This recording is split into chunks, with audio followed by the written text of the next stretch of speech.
Hi, ജോർജിയയിലെ ഏറെ പ്രശസ്തമായ Ali and നിനോയുടെ സ്റ്റാച്ചുവിനെ പറ്റി നിങ്ങൾ കേട്ടിട്ടുണ്ടോ? ഒരുപക്ഷെ ഇൻസ്റ്റഗ്രാം റീൽസിലൊക്കെ നിങ്ങളത് കണ്ടിട്ടുണ്ടാകും. അലിയുടെയും നിനോയുടെയും ആ സ്റ്റാച്ചുവിന് പിന്നിൽ വലിയൊരു കഥയുണ്ട്. ഒരു നോവലിന്റെ കഥ. 1937 ഖുർബാൻ സെയ്ദ് എഴുതിയ ആ നോവൽ പിന്നീട് ക്രിസ്റ്റഫർ ഹാംപ്റ്റൺ തിരക്കഥയാക്കി മാറ്റുകയും ആസിഫ് കബാഡിയ സംവിധാനം ചെയ്ത് അലി ആൻഡ് നിനോ എന്ന പേരിൽ അതിമനോഹരമായ ഒരു സിനിമയാവുകയും ചെയ്തു. ഏറെ രസകരമായ ആ ചലച്ചിത്രത്തിന്റെ കഥ നമുക്ക് കേട്ടുനോക്കിയാലോ? കഥയിലേക്ക് പോകുന്നതിന് മുമ്പ് കഥ ഇഷ്ടമാണെങ്കിൽ വീഡിയോ ലൈക്ക് ചെയ്യാൻ മറക്കരുതേ. കമന്റ് ചെയ്യുകയും ഹൈപ്പ് എന്ന ഓപ്ഷൻ ക്ലിക്ക് ചെയ്യുകയും ചെയ്യൂ. കഴിയുമെങ്കിൽ കൂട്ടുകാർക്ക് ഷെയർ ചെയ്തു കൊടുക്കുകയും സബ്സ്ക്രൈബ് ചെയ്യുകയും ചെയ്യൂ. നമുക്ക് നേരെ കഥയിലേക്ക് കടക്കാം. കഥയെ ആരംഭിക്കുന്നത് റഷ്യൻ സാമ്രാജ്യം കൊടുമ്പിരി കൊണ്ടിരുന്ന കാലത്താണ്. റഷ്യ അധിനിവേശം നടത്തിക്കൊണ്ടിരുന്ന കാലം. അലി എന്ന യുവാവിനെ നമ്മൾ പരിചയപ്പെടുന്നു. അലി ഒരു മുസ്ലിം പയ്യനാണ്. അസർബൈജാനിലെ ഓയിൽ റിച്ച് സിറ്റിയായ ബാക്കുവിൽ താമസിക്കുന്നു. തന്റെ കുടുംബത്തിന്റെ ശിവാൻഷിർ കൊട്ടാരത്തിലാണ് താമസം. രാജകുമാരനായിട്ട് വളരെ സന്തോഷത്തോടെയായിരുന്നു അലിയുടെ ജീവിതം. കൂട്ടത്തിൽ നിനോയെ നമ്മൾ പരിചയപ്പെടുകയാണ്. നിനോ ഒരു ജോർജിയൻ ഓർത്തഡോക്സ് ക്രിസ്ത്യൻ പശ്ചാത്തലമുള്ള ഏറെ സമ്പന്നരായ കിപ്പിയാനി ഫാമിലിയിലെ ഒരു അംഗമായിരുന്നു. ബാക്കുവിലായിരുന്നു അവരും ജീവിച്ചിരുന്നത്. അലിയും നിനോയും പരസ്പരം പ്രണയത്തിലായിരുന്നു. അത്രമേൽ അലി നിനോയെ പ്രണയിച്ചിരുന്നു. എന്തിനേറെ പറയുന്നു, തന്റെ പിതാവിന്റെ അടുക്കൽ വരെ അലി സൂചിപ്പിച്ചു വെച്ചു. എന്തു തന്നെ സംഭവിച്ചാലും താൻ നിനോയെ മാത്രമേ വിവാഹം കഴിക്കൂ എന്ന്. നിനോയുടെ പിതാവിന് അലിയെ വലിയ മതിപ്പായിരുന്നു. ഒന്നുമില്ലെങ്കിലും രാജകുടുംബത്തിലെ അംഗമാണല്ലോ. മാത്രമല്ല സ്മാർട്ടായ ഒരു യുവാവുമാണ്. അലി അദ്ദേഹത്തോടും വലിയ ബഹുമാനം വെച്ച് പുലർത്തിയിരുന്നു. നാളുകൾ സന്തോഷത്തോടെ പോകുമ്പോ ഒരു ദിവസം രാത്രിയിൽ പരസ്പരം കണ്ടുമുട്ടിയപ്പോൾ അലി നിനോയോട് പറഞ്ഞു, എത്രയും വേഗം നമ്മുടെ വിവാഹം നടത്തണം. അക്കാര്യവുമായി ഞാൻ മുമ്പോട്ടു പോവുകയാണ്. പക്ഷേ അടുത്ത ദിവസമായിരുന്നു അവരുടെ ജീവിതത്തിലേക്ക് അപ്രതീക്ഷിതമായ ആ കാര്യം കടന്നു വന്നത്. 1914 ഓഗസ്റ്റ് 4 ലോകമഹായുദ്ധം പൊട്ടിപ്പുറപ്പെട്ടിരിക്കുന്നു. അലിക്ക് തന്റെ പിതാവിൽ നിന്നും ഒരു ടെലഗ്രാം വന്നിരുന്നു. അതിൽ സൂചിപ്പിക്കുന്നതും അക്കാര്യം തന്നെയാണ്. ബാക്കുവിലെ രാജകുമാരനാണല്ലോ അലി. അലിക്ക് തന്റെ നാടിനു വേണ്ടി യുദ്ധത്തിനിറങ്ങണം. റഷ്യൻസിന്റെ കൂടെ നിന്ന് യൂറോപ്പിനെതിരെ പൊരുതണമെന്ന അവസ്ഥ. അവരുടെ രാജ്യം ഇപ്പോൾ റഷ്യൻ അധിനിവേശത്താൽ ബാധിച്ചിരിക്കുന്നു. അതുകൊണ്ട് തന്നെ റഷ്യൻസിന്റെ കൂടെ നിന്ന് വേണം അവർക്ക് പൊരുതുവാൻ, അതും യൂറോപ്പിനെതിരെ. പക്ഷേ അലിക്ക് ആ യുദ്ധത്തിൽ താല്പര്യമുണ്ടായിരുന്നില്ല. കാരണം ആ യുദ്ധം അടിസ്ഥാനപരമായി അവരുടേതുപോലുമല്ല. അവരുടെ നാട് അധിനിവേശം നടത്തിയിരിക്കുന്ന രാജ്യത്തിനു വേണ്ടി അവർ പോരാടണം അത്രേ. എന്തായാലും ആ കാര്യങ്ങളൊക്കെ ഒരു വഴിക്ക് അലി വിട്ടു. നിനോയുടെ കാര്യമായിരുന്നു അലിക്ക് ഏറ്റവും പ്രിയപ്പെട്ടത്. അലി സ്വന്തമായി ഒരു തീരുമാനമെടുത്തു. നിനോയുടെ പിതാവിനെ കാണുക. അദ്ദേഹത്തിന് തന്നോട് വലിയ മതിപ്പുണ്ട്. അദ്ദേഹത്തെ കണ്ട് നിനോയെ തനിക്ക് വിവാഹം ചെയ്തു തരുമോ എന്ന് ചോദിക്കുക. അദ്ദേഹം എതിർക്കേണ്ട കാര്യമൊന്നുമില്ല. അലി പുറപ്പെട്ടു. നിനോയുടെ പിതാവിന്റെ അടുക്കൽ ചെന്ന് അദ്ദേഹത്തോട് കാര്യങ്ങൾ പറഞ്ഞു. അദ്ദേഹം അലിയോട് ദേഷ്യപ്പെട്ടൊന്നുമില്ല. പക്ഷെ ചില കാര്യങ്ങൾ എടുത്തു പറഞ്ഞു. നിലവിൽ ലോകത്തിന്റെ സമാധാനക്രമം ആകെ താറുമാറായി കിടക്കുകയാണ്. അറിയാലോ, നിങ്ങളുടെ വിശ്വാസങ്ങളും ഞങ്ങളുടെ വിശ്വാസങ്ങളും രണ്ടും രണ്ടാണ്. ഈ വിവാഹം നടക്കണമെങ്കിൽ ഇപ്പോൾ നടക്കുന്ന ഈ ലോകമഹായുദ്ധം അവസാനിക്കുവാൻ നിങ്ങൾ കാത്തിരിക്കണം. അത് കേട്ട് അലിയൊട്ടും സന്തോഷവാനിയായിരുന്നില്ല. കാരണം അലിക്ക് അറിയാമായിരുന്നു ഇതൊരു ലോകമഹായുദ്ധമാണ്. ഇത് അത്ര പെട്ടെന്നൊന്നും തീരാൻ പോകുന്നില്ല. കുറഞ്ഞത് 20 കൊല്ലമെങ്കിലും ഇതങ്ങ് നീണ്ടു നിൽക്കും. അവിടെ നിന്ന് തിരികെ പോരുമ്പോഴാണ് അലി തന്റെ ഒരു സുഹൃത്തായ മാലിക്കിനെ കാണുന്നത്. മാലിക്കുമായി അലി സംസാരിച്ചു. നടന്ന കാര്യങ്ങളൊക്കെ പറഞ്ഞു. മാലിക് അലിക്ക് ഉറപ്പ് കൊടുത്തു, ഒരു കാര്യം ചെയ്യാം, ഞാൻ നിനോയുടെ പിതാവുമായി സംസാരിക്കാം. നിങ്ങളുടെ വിവാഹത്തിന് വേണ്ട കാര്യങ്ങളിലേക്ക് അദ്ദേഹത്തെ കൊണ്ടെത്തിക്കാം. സുഹൃത്ത് സഹായിക്കാം എന്നേറ്റപ്പോൾ അലിക്കും ആശ്വാസം തോന്നാതിരുന്നില്ല. ദിവസങ്ങൾക്ക് ശേഷം മാലിക് നിനോയുടെ പിതാവിനെ കാണാനെത്തി. അദ്ദേഹവുമായി സംസാരിച്ച് അദ്ദേഹത്തിന്റെ വിശ്വാസം പിടിച്ചുപറ്റി. ഒരടുപ്പവും സ്ഥാപിച്ചെടുത്തു. ബാക്കുവിലെ ആളുകൾ അപ്പോൾ റഷ്യൻ സൈന്യത്തിനൊപ്പം ചേർന്ന് തുർക്കിക്കെതിരെയായിരുന്നു പോരടിച്ചുകൊണ്ടിരുന്നത്. തന്റെ മുസ്ലിം സഹോദരന്മാരെ തുർക്കിയിലുള്ളവരെ കൊല്ലുവാൻ ബാക്കുവിലെ അലിയുടെ കൂട്ടുകാർക്ക് തീരെ മനസ്സുണ്ടായിരുന്നില്ല. അതിന്റെ പേരിൽ റഷ്യൻ സൈനികരായ മറ്റുള്ളവരിൽ നിന്നും അവർക്ക് പലതരത്തിൽ അപമാനം ഏറ്റുവാങ്ങേണ്ടി വന്നു. പക്ഷേ ആ സൈന്യത്തിൽ തുടരുകയല്ലാതെ അവരുടെ മുമ്പിൽ മറ്റു വഴികളുമുണ്ടായിരുന്നില്ല. അന്ന് തന്റെ സുഹൃത്തുക്കളെ കണ്ട ശേഷം അലി നിനോയെ കാണാൻ പോയി. മാർക്കറ്റിൽ വെച്ച് അവർ കണ്ടുമുട്ടി.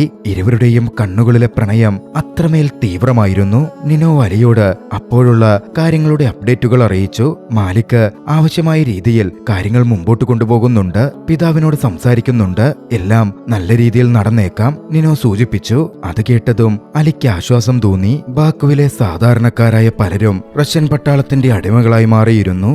അതൊക്കെ കണ്ട് അലിക്കും നിനോ നിനോയ്ക്കും വലിയ ദുഃഖം തോന്നുന്നുണ്ട്. യുദ്ധം അവസാനിച്ചാൽ അല്ലെങ്കിൽ റഷ്യ പരാജയപ്പെട്ടാൽ മാത്രമേ അവരൊക്കെ സ്വതന്ത്രരാകൂ എന്ന കാര്യത്തിൽ അവർക്കൊരു സംശയമുണ്ടായിരുന്നില്ല. റഷ്യ വിജയിച്ചാൽ കൂടിയും അവർ സ്വതന്ത്രരാവണമെന്നില്ല. അവരുടെ രാജ്യം ഒരു സ്വതന്ത്ര രാജ്യമാവണം എന്ന് ചിലരെങ്കിലും ആഗ്രഹിച്ചിരുന്നു. അതിനുള്ള ചർച്ചകളും മറ്റും പശ്ചാത്തലത്തിൽ പോവുകയും ചെയ്യുന്നുണ്ടായിരുന്നു. അലി ചിന്തിച്ചുകൊണ്ടിരുന്നത് മാലിക് തന്നെ സഹായിക്കുകയാണെന്നായിരുന്നു. പക്ഷേ മാലിക്കിന് ചില ദുരുദ്ദേശങ്ങളുണ്ടായിരുന്നു. നിനോയുടെ സൗന്ദര്യത്തിലും മറ്റും മയങ്ങിയ മാലിക് അവളെ വിവാഹം ചെയ്യാൻ ആഗ്രഹിച്ചു. ഒരിക്കൽ അലിയെയും നിനോയെയും മീറ്റ് ചെയ്യിക്കാം എന്നുള്ള രീതിയിൽ നിനോയുമായി മാലിക് ഒരു ഓപ്രയ്ക്ക് പോയി. ഓപ്ര കഴിഞ്ഞിറങ്ങിയതും ചില കാര്യങ്ങൾ മാലിക് പദ്ധതിയിട്ടിരുന്നു. വണ്ടിയിൽ നിനോയുമായി പോകുന്ന സമയം മാലിക് അലിയുടെ സുഹൃത്തിനെ കണ്ടു, സയ്യിദ് മുസ്തഫ. മുസ്തഫയ്ക്ക് മുമ്പിൽ വെച്ച് ഒരു സീനുണ്ടാക്കി അലിക്ക് കൃത്യമായ ഒരു ഇൻഫർമേഷൻ എത്തിക്കാൻ മാലിക് പദ്ധതിയിട്ടു. വണ്ടി നിർത്തി നിനോയെ ഇറക്കുന്നതിന് മുമ്പ് ബലമായി അവളെ ചുംബിക്കാൻ മാലിക് ഒരു ശ്രമം നടത്തി. സയ്യിദ് ഇത് നോക്കിക്കണ്ടിരുന്നു. നിനോയും മാലിക്കും അവിഹിത ബന്ധത്തിലാണ് എന്നലിയെ ബോധിപ്പിക്കുക, സയ്യിദ് മുസ്തഫയെ തെറ്റിദ്ധരിപ്പിക്കുക, ഇതായിരുന്നു മാലിക്കിന്റെ ലക്ഷ്യം. പക്ഷേ സയ്യിദിന് കൃത്യമായ കാര്യം മനസ്സിലായി. മാലിക് ഇതിലൊരു ഫൗൾ പ്ലേ കളിക്കുകയാണ്. നിനുവാണെങ്കിൽ മാലിക്കിനെതിരെ പ്രതികരിക്കുകയും ചെയ്തു. അതോടെ ദേഷ്യം വന്ന മാലിക് നിനോയെ തട്ടിക്കൊണ്ടുപോകാനുള്ള ശ്രമം ആരംഭിച്ചു. സയ്യിദ് ഇത് നോക്കിക്കണ്ടു. സയ്യിദ് ഉടനടി അവിടെ നിന്നോടി അലിക്കടുത്തെത്തി കാര്യം പറഞ്ഞു. അലി തന്റെ കുതിരപ്പുറത്ത് മാലിക്കിന്റെ കാറിനെ ഫോളോ ചെയ്യാൻ ആരംഭിച്ചു. മറുവശത്ത് നിനോയുടെ കുടുംബവും ഇതറിഞ്ഞിരുന്നു. മാലിക്കിനെ അവർക്ക് മതിപ്പാണ്. മാത്രമല്ല മാലിക് ഒരു അർമേനിയൻ ക്രിസ്ത്യൻ കൂടിയാണ്. നിനോക്ക് മാലിക്കായിരിക്കും ചേർന്നത് എന്ന മട്ടിലായിരുന്നു അവർ ചിന്തിച്ചുകൊണ്ടിരുന്നത്. ഇതേ സമയം മാലിക്കിന് പിന്നാലെ അലി ചേസ് ചെയ്യുകയാണ്. ഒരു തരത്തിൽ മാലിക്കിന്റെ വാഹനത്തിനടുത്തേക്ക് അലിക്ക് എത്തിച്ചേരാൻ സാധിച്ചു. പിന്നാലെ മാലിക്കുമായി അലി ഒരു ഏറ്റുമുട്ടലിൽ തന്നെ ഏർപ്പെട്ടു. കനത്ത ഏറ്റുമുട്ടലായിരുന്നു അത്. ആ ഏറ്റുമുട്ടലിൽ അലിയുടെ കത്തിക്കുത്തേറ്റ് മാലിക് കൊല്ലപ്പെട്ടു. അലിയുടെ സുഹൃത്തുക്കളെത്തി അലിയെ അവിടെ നിന്ന് പിടിച്ചെഴുന്നേൽപ്പിച്ചു. നടന്നിരിക്കുന്നത് വലിയൊരു കാര്യമാണ്. മാലിക് ഏറെ സമ്പന്നമായ വലിയൊരു കുടുംബത്തിലെ അംഗമാണ്. പ്രശ്നം വഷളായേക്കാം. അലി വേഗത്തിൽ നിനോയുമായി വീട്ടിലേക്ക് പോയി. നിനോയെ അവളുടെ വീട്ടിൽ ഡ്രോപ്പ് ചെയ്തു. അവിടെ നിന്നും തന്റെ വീട്ടിലേക്ക് പോയി. പരിക്കേറ്റിരുന്ന അലിയുടെ ശരീരത്തിൽ മുറിവുകൾ വെച്ചുകെട്ടപ്പെട്ടു. അപ്പോഴാണ് അങ്ങോട്ടേക്ക് അലിയുടെ പിതാവ് സഫർ കടന്നു വരുന്നത്. സഫർ ഖാൻ അലിയോട് പറഞ്ഞു, നിന്റെ തലയ്ക്കുമേൽ മാലിക്കിന്റെ കുടുംബം വലിയൊരു ഇനാം പ്രഖ്യാപിച്ചിട്ടുണ്ട്. നിന്റെ രക്തത്തിന് വേണ്ടിയാണ് അവരിപ്പോൾ കൊതിക്കുന്നത്.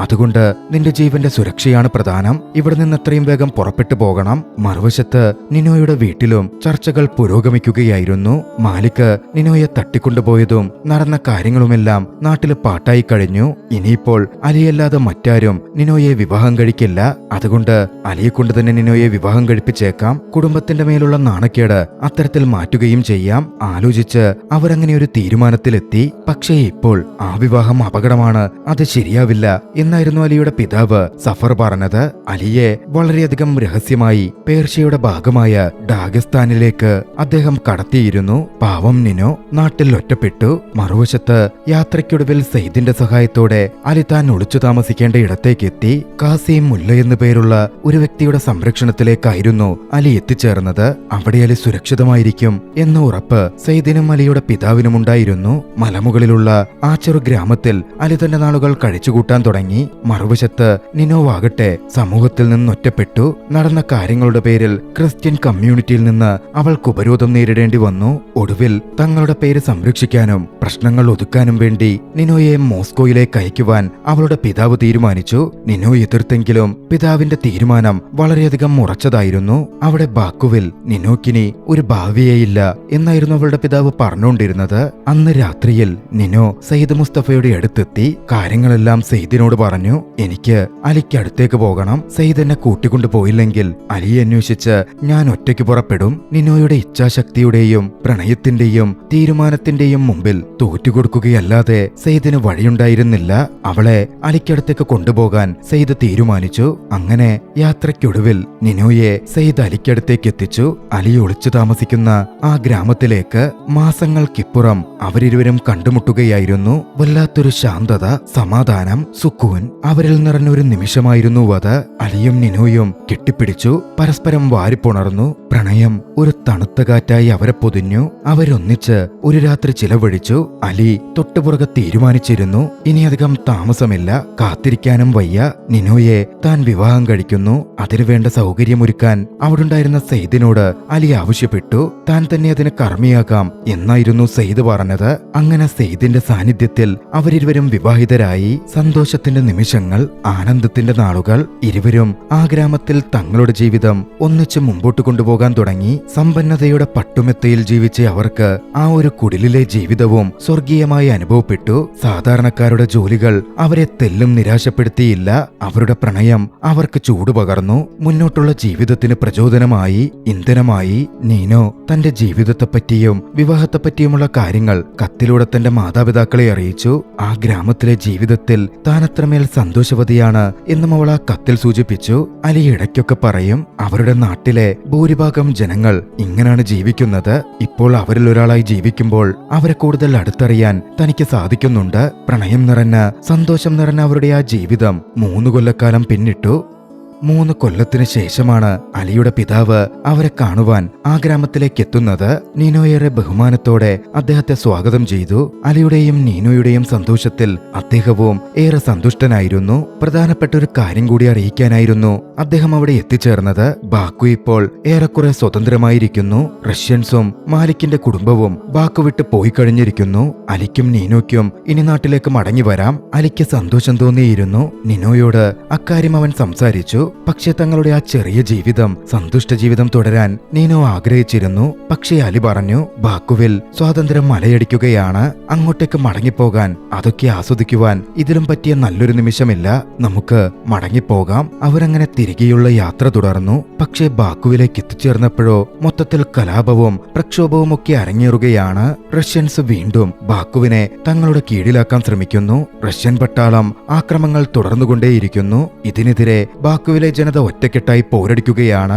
അലിക്ക് നോക്കി നിൽക്കാൻ പറ്റില്ലായിരുന്നു. അലി തന്റെ ജനതയ്ക്ക് വേണ്ടി, അവർക്ക് വേണ്ടി പോരടിക്കാൻ മുന്നിട്ടിറങ്ങി. മറുവശത്ത് നീനോ ആകട്ടെ പരിക്കേറ്റ പട്ടാളക്കാരെയും നാട്ടുകാരെയും ചികിത്സിക്കാൻ വേണ്ട കാര്യങ്ങളിൽ തന്റെ ശ്രദ്ധ കേന്ദ്രീകരിച്ചു. ശക്തമായ ഏറ്റുമുട്ടലായിരുന്നു നടന്നത്.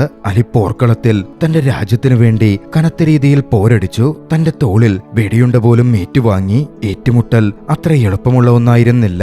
കൊല്ലുംതോറും റഷ്യൻ പട്ടാളത്തിന്റെ എണ്ണം കൂടിക്കൂടി വന്നു. ഒടുവിലൊരു ഏറ്റുമുട്ടലിൽ അലിയുടെ ഒരു പ്രിയ സുഹൃത്ത് കൺമുമ്പിൽ കൊല്ലപ്പെട്ടു വീഴുക പോലും ഉണ്ടായി. കാര്യങ്ങൾ കൂടുതൽ വഷളാവുകയാണ്. നീനോ അവിടെ തുടർന്നാൽ അവളുടെ ജീവിതം അപകടത്തിലാകുമോ എന്ന് ചിന്തിച്ച അലി പിതാവിനൊപ്പം പേർഷ്യയിലേക്ക് രക്ഷപ്പെട്ടു പോകുവാൻ അവളെ ഉപദേശിക്കാൻ വേണ്ടി ചെന്നു. പക്ഷേ അപ്പോഴാണ് നീനോ ആ സത്യം പറയുന്നത്. താൻ ഗർഭിണിയാണ്. തങ്ങളുടെ ജീവിതത്തിലേക്ക് പുതിയൊരാൾ കൂടി കടന്നുവരാൻ പോകുന്നു. കലുഷിതമായി കൊണ്ടിരിക്കുന്ന ആ ഒരു പശ്ചാത്തലത്തിലും ഒരു നിമിഷത്തെ സന്തോഷം അവരുടെ കണ്ണുകളിൽ മിന്നിമാഞ്ഞു. പരസ്പര സ്നേഹവും പ്രണയവും തിളങ്ങി നിന്നു. പക്ഷേ അധികം വൈകാതെ തന്റെ പിതാവിന്റെ ഒപ്പം നീനോയെ അലി സുരക്ഷിതമായ ഒരിടത്തേക്ക് പറഞ്ഞയച്ചു. നീനോ എത്തിച്ചേർന്നത് സുഖമായി അവൾക്ക് ജീവിക്കാൻ പറ്റും എന്നവൾ ചിന്തിച്ചിരുന്ന ഒരിടത്തേക്കായിരുന്നു. പക്ഷേ അവിടവും അത്ര നല്ലതൊന്നുമല്ല എന്നവൾക്ക് അധികം വൈകാതെ അനുഭവപ്പെടാൻ തുടങ്ങി. അവൾ ഒരു ക്രിസ്ത്യനായിരുന്നല്ലോ. മുസ്ലിം ശരീഅത്ത് നിയമത്തിന്റെയും ആചാര രീതികളുടെയും ഒന്നും കാര്യങ്ങൾ അവൾക്ക് വലിയ പിടുത്തമൊന്നും ഉണ്ടായിരുന്നില്ല. അത് അവിടെയുള്ളവർക്ക് മനസ്സിലായതും അവൾ വല്ലാതെ ചോദ്യം ചെയ്യപ്പെട്ടു. ചില കാര്യങ്ങൾ അവൾ ഫോളോ ചെയ്തില്ലെങ്കിൽ അവൾ അവിടെ അറസ്റ്റ് ചെയ്യപ്പെടും എന്ന മട്ടിലുള്ള കാര്യങ്ങൾ വരെ ഉണ്ടായി. പലപ്പോഴും പല കാര്യങ്ങളും അവളെ വല്ലാതെ ദേഷ്യം പിടിപ്പിച്ചു. മറുവശത്ത് അലിയും കൂട്ടുകാരും ചേർന്ന സംഘമാകട്ടെ സ്വന്തം രാജ്യത്തിന്റെ സ്വാതന്ത്ര്യത്തിനു വേണ്ടി പൊരുതിക്കൊണ്ടിരിക്കുകയാണ്. മാസങ്ങൾ കടന്നുപോയി. അലിയുടെ ഒരു വിവരവും നിനോയെ തേടി എത്തുന്നുണ്ടായിരുന്നില്ല. നീനോ ആകെ വല്ലാതായി തുടങ്ങി. കൂട്ടത്തിൽ ഭയവും അവളെ ബാധിച്ചു. താൻ ഈ അവസ്ഥയിൽ തുടരുന്നത് ജനിക്കാൻ പോകുന്ന കുട്ടിയെ ബാധിക്കുമോ എന്നതായിരുന്നു അവളുടെ വലിയ ഭയം. സന്തോഷകരമായ തങ്ങളുടെ പഴയ ജീവിതം തനിക്ക് തിരികെ വേണം എന്ന് നീനോ ആഗ്രഹിച്ചു. അതിലേക്ക് തിരികെ എത്താൻ അവൾ കൊതിച്ചുകൊണ്ടിരുന്നു. പക്ഷേ അലിയുടെ ഒരു വിവരവും നീനോയെ തേടി എത്തുന്നുണ്ടായിരുന്നില്ല. ഒടുവിൽ 1918 മെയ് 28 അലിയുടെയും സംഘത്തിന്റെയും പോരാട്ടം ഫലം കണ്ടു. അലിയുടെ രാജ്യം സ്വതന്ത്ര രാജ്യമായി പ്രഖ്യാപിക്കപ്പെട്ടു. Azerbaijan democratic republic. അലിയും കൂട്ടുകാരുമടക്കം നേതാക്കളൊക്കെ ഒരുപാട് സന്തോഷിച്ച ഒരു ദിവസമായിരുന്നു അത്. അധികം വൈകിയില്ല. അലി നിനോയുടെ അടുത്തേക്ക് എത്തി, തന്റെ പ്രിയതമയുടെ അടുത്തേക്ക്. പക്ഷെ അലിയെ കണ്ടതും സന്തോഷമുണ്ടെങ്കിലും നിനോക്ക് ദേഷ്യവും തോന്നിയിരുന്നു. അവിടെ താൻ ഒരു തടവ് പുള്ളിയെ പോലെയാണ് ജീവിക്കുന്നത്. അലിയുടെ ഒരു വിവരവും മാസങ്ങളായി പോലും ഉണ്ടായിരുന്നില്ല. എനിക്ക് ഇവിടെ ജീവിക്കണ്ട, അലിയോട് സംസാരിക്കുകയും വേണ്ട എന്നൊക്കെ നിനോ ദേഷ്യം പ്രകടിപ്പിച്ചു. അലിയോട് അവിടെ നിന്ന് ഇറങ്ങിപ്പോവാൻ വരെ ആ സമയത്ത് നീനോ പറഞ്ഞു. പക്ഷെ അത്രമേൽ സ്നേഹത്തിലുള്ളവരുടെ ദേഷ്യം എത്ര നേരം നീണ്ടു നിൽക്കും? വളരെ പെട്ടെന്ന് തന്നെ ആ ദേഷ്യമൊക്കെ തണുത്തു. അലിയും നീനോയും വീണ്ടും പഴയ പോലെ സ്നേഹത്തിലായി. അധികം വൈകിയില്ല അവരുടെ ജീവിതത്തിലേക്ക് അവരുടെ കുട്ടിയും എത്തിച്ചേർന്നു. സന്തോഷത്തിന്റെ നാളുകൾ. അലി തിരികെ ബാക്കുവിലേക്ക് പോകാൻ തീരുമാനിച്ചു. നീനോയും അലിയുടെ കൂടെ ബാക്കുവിലേക്ക് യാത്ര തിരിച്ചു. പക്ഷെ അലിയുടെ പിതാവ് ബാക്കുവിലേക്ക് തിരികെ പോവാൻ കൂട്ടാക്കിയില്ല. കാര്യം ശരിയായിരിക്കും, നമ്മൾക്ക് സ്വാതന്ത്ര്യം കിട്ടിക്കാണും, പക്ഷേ ഇനിയാണ് വലിയ തോതിൽ പ്രശ്നങ്ങൾ വരാനിരിക്കുന്നത് എന്നായിരുന്നു അലിയുടെ പിതാവ് പറഞ്ഞത്. അങ്ങനെ 1919 അലി സ്വന്തം നാട്ടിലേക്കെത്തി. തന്റെ പരിചയക്കാരനും തന്റെ നേതാവും കൂടിയായിരുന്ന പ്രൈം മിനിസ്റ്ററുമായി അലി കൂടിക്കാഴ്ച നടത്തി. പ്രൈം മിനിസ്റ്റർ അലിയെ ഫോറിൻ മിനിസ്റ്ററായി നിയമിക്കാൻ തീരുമാനിച്ചു കഴിഞ്ഞിരുന്നു. അലിയും സന്തോഷത്തോടെ ആ ഉത്തരവാദിത്വം ഏറ്റെടുത്തു. പതിയെ പതിയെ അവരുടെ നാട് സമാധാനത്തിലേക്ക് കടന്നു വന്നു. അലിയുടെയും നീനോയുടെയും ജീവിതം കൂടുതൽ സുഗമമായി മാറി. അത്രമേൽ സന്തോഷത്തിന്റെ നാളുകൾ, നിർവൃതിയുടെ നാളുകൾ. നീനോയും ഏറെ സമാധാനത്തിലും സന്തോഷത്തിലുമായിരുന്നു. തങ്ങളുടെ അയൽവക്ക രാജ്യങ്ങളുമായി സമാധാന ഉടമ്പടിയിലും മറ്റും അസർബൈജാൻ എത്തിച്ചേർന്നു. പക്ഷേ അപ്പോഴും അവർ ഭയന്നിരുന്നത് റഷ്യയുടെ ബോൾഷെവിക്സിനെയായിരുന്നു. വ്ളാഡിമിർ ലെനിന്റെ നേതൃത്വത്തിലുള്ള ആ ഒരു വലിയ പട്ടാള സംഘത്തെ. നാളുകൾ പിന്നിട്ട് കഴിഞ്ഞപ്പോൾ അലിയെ തേടി ഒരു വാർത്തയെത്തി. അവരുടെ അതിർത്തിയിൽ 30,000-ഓളം വരുന്ന ട്രൂപ്പുമായി റഷ്യൻ പട്ടാളം തമ്പടിച്ചിരിക്കുന്നു. വരാനിരിക്കുന്നത് വലിയ അപകടമാണ് എന്നൊറ്റ സൂചനയിൽ മനസ്സിലാകുമായിരുന്നു. അലി അക്കാര്യം പ്രൈം മിനിസ്റ്ററുമായി ഡിസ്കസ് ചെയ്തു. റഷ്യൻസിന്റെ ലക്ഷ്യം ബാക്കുവിലെ ഓയിലാണ്. അത് ലോകത്തിന് മുഴുവൻ അറിയാം. അത് കൈവശപ്പെടുത്താൻ അവരേതറ്റം വരെയും പോകും. അധികം വൈകാതെ ആ ഭയം യാഥാർത്ഥ്യമാവാൻ തുടങ്ങി. റഷ്യൻ ആർമി ബാക്കുവിലേക്ക് കടന്നെത്തി ആക്രമണം ആരംഭിച്ചു. സാധാരണ ജനങ്ങൾ കൊല്ലപ്പെട്ടുകൊണ്ടിരുന്നു. അലിയുടെ കൂട്ടുകാരൻ സെയ്ദ് മുസ്തഫ പോലും ആ കൂട്ടത്തിൽ കൊല്ലപ്പെട്ടിരുന്നു. ബാക്കിയായ അധികാരികളും മറ്റുള്ളവരും പ്രധാന ജനങ്ങളും നാടുവിട്ടു പോകാൻ തീരുമാനിച്ചു. ട്രെയിൻ മുഖേനയായിരുന്നു രക്ഷപ്പെടൽ തീരുമാനിക്കപ്പെട്ടത്. നീനുയെയും കുട്ടിയെയും കൂട്ടി നാടുവിട്ടു പോകാൻ അലിയും തീരുമാനിച്ചിരുന്നു. പക്ഷേ അലിയുടെ കൂട്ടുകാരൻ ഇല്യാസ് അവിടെ തുടരാനും റഷ്യൻ പട്ടാളത്തിനെതിരെ പോരടിക്കാനും തീരുമാനിച്ചു. നീനുയ്ക്കും വല്ലാത്ത ഭയം തോന്നുന്നുണ്ടായിരുന്നു. അലിയും അത്തരത്തിൽ ഇല്യാസിനൊപ്പം പോരടിക്കാനായി അവിടെ നിൽക്കുമോ എന്ന്. ഇല്യാസിനോട് സംസാരിക്കാൻ പോയ അലി തിരികെ ട്രെയിനിലേക്ക് വന്നു. നീനോയുടെ അടുത്ത് പറഞ്ഞു, ഞാനും ഇല്യാസിനൊപ്പം നിന്ന് റഷ്യക്കെതിരെ പോരടിക്കാൻ പോവുകയാണ്.